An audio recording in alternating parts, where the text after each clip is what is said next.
Hai guys, kembali lagi bersama gue Wawan. Jos! Kali ini gue akan review anime yang berjudul Bocchi the Rock alias Bocchi si Batu. Cerita pun berawal dari Hitori yang sedari kecil dia pun selalu ditinggal sendirian oleh temannya dan diacuhkan. Sehari-hari HP-nya pun sepi dan hanya mendapatkan pesan dari orang tuanya saja. Dan kalau ngomong pun bagaikan ajis gagap. Sampai suatu ketika Hitori melihat dan menonton sebuah TV mengenai band yang bersinar. Sejak dari itulah Hitori mulai belajar bermain gitar. Sampai 3 tahun kemudian dia sudah mahir memainkan gitar, tapi sayang dia tidak bisa membentuk sebuah band. Maka dari itu dia pun bisa mengcover musik melalui channel YouTube. Saat ini channelnya sudah mencapai 30.000 subbreaker. Tapi tiba-tiba dia asruk-asrukan dan flashback karena lagu baby metal. Singkat waktu, Hitori kemudian masuk SMA membawa gitarnya. Tapi sayang, siswa di sana dan teman-temannya seolah paduli bagong dengan dirinya. Kemudian Hitori pun pergi ke sebuah taman dan menyendiri. Akan tetapi tiba-tiba muncul seseorang gadis. Dia adalah Nijika, salah seorang siswa SMA yang rupanya membutuhkan seorang gitaris. Karena salah seorang anggotanya sudah rungkat. Dia pun kemudian meminta Hitori untuk bergabung sementara di bandnya. Kemudian Hitori pun diajak ke sebuah markas besar. Tapi ternyata ada PA yang sangat abok minum cap topi sengklek. Kemudian Rio pun memberikan sebuah naskah untuk bermain gitar. Menurutnya, baginya mudah sekali. Akan tetapi saat dicoba, malah gelagapan. Hitori pun sampai riweuh dan mengurung diri di sebuah tempat runtah. Dia pun kemudian curcol, hanya bisa mengcover musik di internet dan menguploadnya di YouTube. Akhirnya Nijika dan Rio memutuskan untuk Hitori dimasukkan ke dalam kardus bagaikan pasukan nasi bungkus. Hitori kemudian merasa riweuh setengah edan. Dia pun kemudian mencemplungkan es ke dalam bak mandi kukucuprakan. Singkat waktu, Hitori pun kembali lagi ke markas besar band tersebut. Dia pun menunggu dan kemudian diontrok oleh seorang gadis lain. Rupanya Rio dan Nijika kembali menemui dirinya. Saat di dalam markas besar tersebut, Hitori pun curcol kalau dia sekolah sangat jauh. Karena dia ingin melupakan masa lalunya yang begitu suram dan kelam. Kemudian mereka pun membahas satu sama lain terkait musik favoritnya. Akan tetapi Hitori lebih menyukai musik bergenre dugem jos. Kemudian Nijisaki pun mengobrol kalau mereka butuh vokalis baru karena semua personil di sana tidak bisa menyanyi. Kemudian mereka pun berencana akan bekerja untuk mencari duit. Akan tetapi Hitori pun tidak ingin bekerja. Dia pun merasa riweuh dan menganggap dunia kerja itu sangat mempengaruhi jiwa sosialnya. Lalu diceritakan juga kalau Rio adalah seseorang dari keluarga sultan, namun hidupnya boros.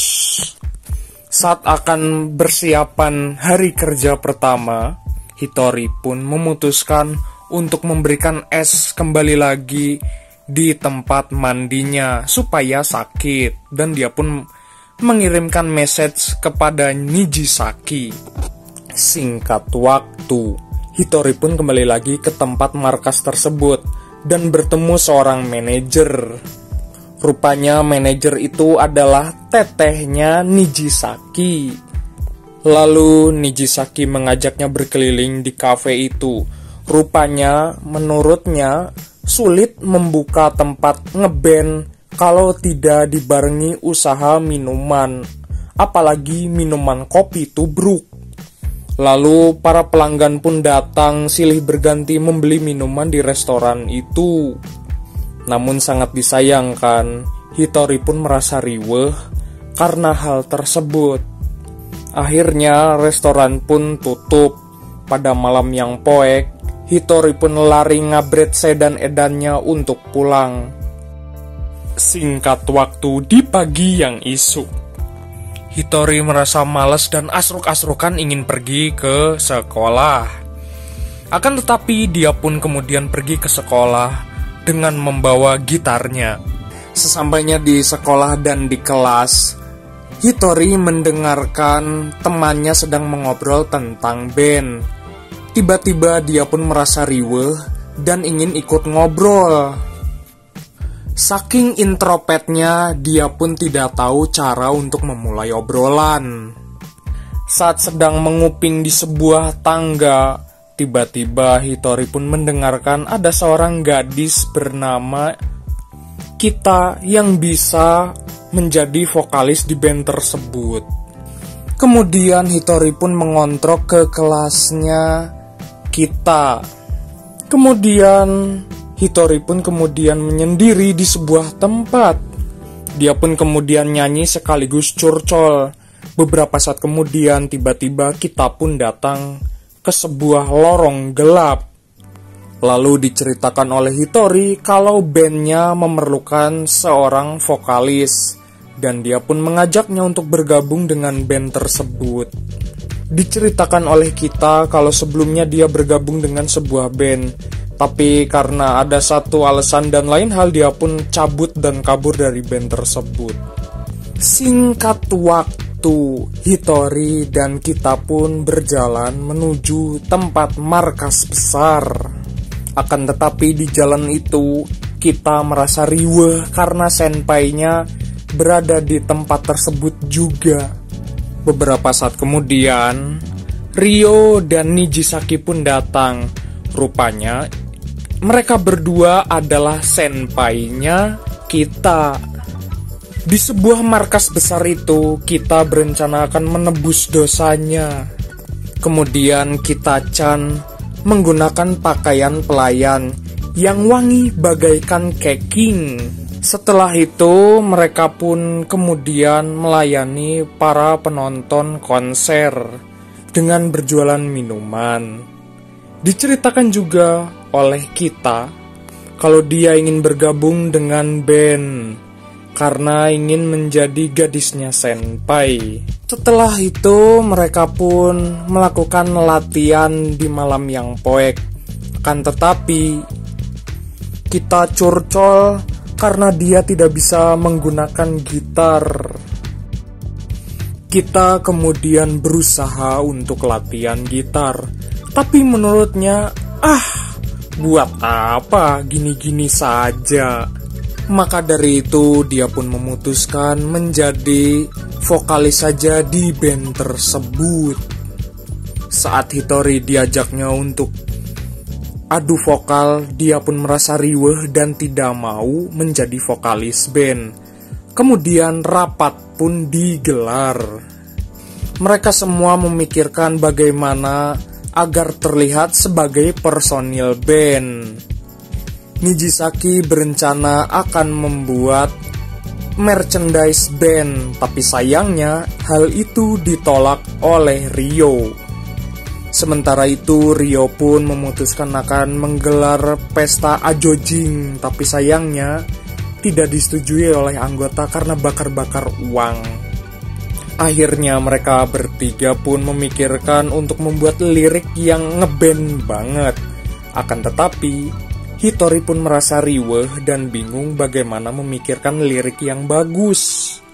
Lalu Hitori pun berusaha untuk nyumput di sebuah lemari memikirkan lirik yang bagus. Tapi tetap saja dia pun tidak bisa memikirkannya. Besok hari, dia pun menemui para anggota band tersebut. Hitori pun sampai asruk-asrukan karena tidak bisa membuat lirik yang bagus. Akhirnya di pertemuan tersebut, Ryo dan Nijisaki memutuskan untuk membuat cover band lagu tersebut terlebih dahulu. Rupanya mereka membuat foto untuk dibuat sebagai iklan promosi. Mereka pun kemudian menemukan sebuah tempat yang terpasang stiker foto yang cukup banyak. Namun sayangnya toko stiker kaset tersebut sudah tutup. Mereka pun kemudian berjalan ke sebuah parkiran dan memfoto di tempat tersebut. Namun hasil yang didapat tidak sesuai ekspektasi. Selain itu, kita berencana akan mempromosinya di akun Instakilo miliknya. Hal itu membuat Hitori merasa riweuh setengah edan, bagaikan jelema gelo.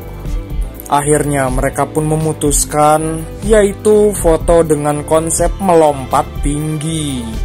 Akhirnya foto tersebut menjadi foto untuk promosi dan iklan karena kelihatan ngeband banget. Singkat waktu, Hitori pun kembali menemui Ryo dan dia pun curcol karena tidak bisa membuat lirik. Akan tetapi, Ryo pun memberikan semangat kalau dia tidak perlu kebanyakan mikir untuk membuat sebuah lirik. Tulis saja, paduli bagong menurutnya. Sampai akhirnya Hitori pun setoran sampai-sampai dia pun tidak bisa bobo cantik